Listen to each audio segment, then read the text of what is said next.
I'm a big fan of the Resident Evil series. Well, the older ones more than the newer ones. I don't know, something about taking the scary parts out of a horror game just doesn't sit right with me. Anyway, what I'm getting at is that after so many games, you kind of get sick of shooting at zombies all the time. So why not take the zombies out and replace them with dinosaurs? Yeah. Well, that's exactly what Capcom tried to do with Dino Crisis.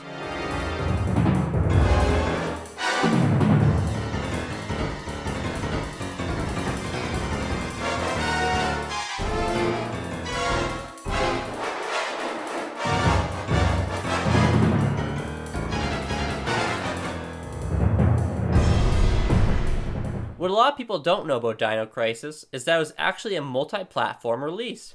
Yeah, there's the PlayStation version that everyone played, but it was also released on Dreamcast. And on the PC, but I don't play PC games, because I'm just not that cool. Having said that, all the footage in this review will be from the Dreamcast version. Why? Well, because I don't have very many Dreamcast games, and I'm looking for any excuse to play it. When people say that Dino Crisis is just Resident Evil with dinosaurs, well, they're mostly right.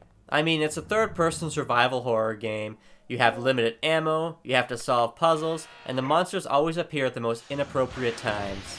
Having said that, there are a lot of small differences that I think make an overall better package. Blasphemy, I know, but I actually prefer Dino Crisis to Resident Evil. And no, that's not because I like dinosaurs more than zombies, although that may be a factor. And no, it's not because I think the main character, Regina, is smoking hot and likes staring at her backside when she walks through doors. Although that may also be a factor. One big difference is that it doesn't use as many pre-rendered backgrounds as Resident Evil. It has a few, but it relies more on 3D environments, which I like. However, I think this comes at the cost of the atmosphere. It's not that scary. There are moments that surprise you, like when Tyrannosaurus bursts through the window and attacks you, but it never makes your hair stand on end like Resident Evil. And I guess that's okay. It's only classified as survival horror because there's not really a survival action genre, at least not when this came out. Where it takes a zombie like 10 minutes to walk down a hallway, these velociraptors barrel at you full speed, jump on you, knock you to the ground, and eviscerate you. That's some tough shit, and you gotta deal with these guys the whole game. And just when you think you have a handle on them, it's time for these big fat dinosaurs, you know, these killer Barney looking things. And then there's the pterodactyls, and then there's T-Rex, as I mentioned before. Yeah, there's a lot going on, and there's a lot to worry about. In Resident Evil, at least the first one, the puzzles were kinda odd. You were dealing with like traps in the mansion, and ancient curses, and sacred stones, and relics. In Dino Crisis, things are a lot more grounded in reality. One of my favorite puzzles involves a fingerprint device. You find it, and basically, with this device, if you have a fingerprint, you can make an ID card. So you have to find out whose ID card you want, then you have to page that person, then find the body whose pager's going off, and use the device on the dead person's finger. That's crazy. If you don't like puzzles, you should probably stay away.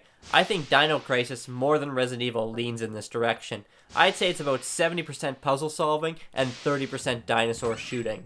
Even the cool dinosaur killing part has an element of puzzle to it.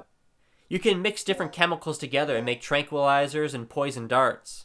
That's a cool feature if you ask me. Of course, the balance between puzzles and shooting can actually be shifted based on decisions you make.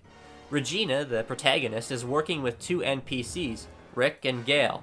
One's a computer hacker, and one's a gung-ho mercenary. Throughout the game, they butt heads, and it's up to Regina to kind of mediate. And since you're playing as her, it's ultimately your decision. You get to pick which path to take. Usually, the computer hacker will suggest a more puzzle-oriented approach, whereas the mercenary wants you to shoot your way through. The only problem is, ammo is scarce, so more often than not, you'll want to side with the computer hacker. Which is a shame, because I'm sure shooting dinosaurs would be a lot of fun, if you had something to shoot them with. And of course, in typical survival horror fashion, these decisions affect who lives and who dies at the end of the game. The storyline is a little forgettable. There aren't any huge twists and turns, and more or less it's straightforward. A mad doctor experimenting with clean energy opens up another dimension, and the dinosaurs crawl back into modern day, so a mercenary team has to go and find them. Aside from the initial, oh wow, there's dinosaurs here, the main characters kind of take everything in stride, and they're not all that interesting. I mean, the only thing memorable about Regina is that, well, she looks pretty hot and she shoots dinosaurs. She should totally hook up with Turok. Yeah, Turgina. That'd be their couple name. Or Ridjok.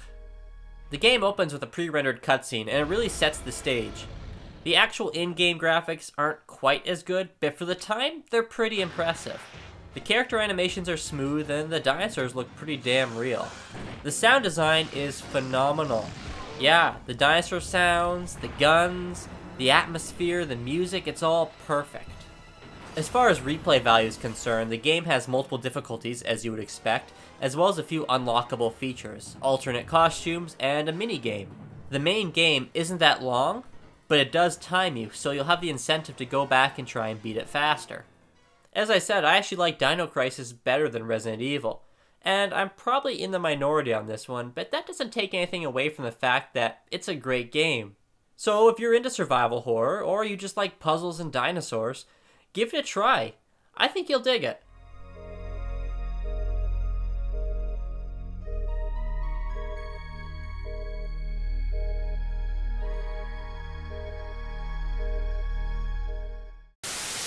They should make a Dino Crisis game starring, a 45 to 50-year-old man.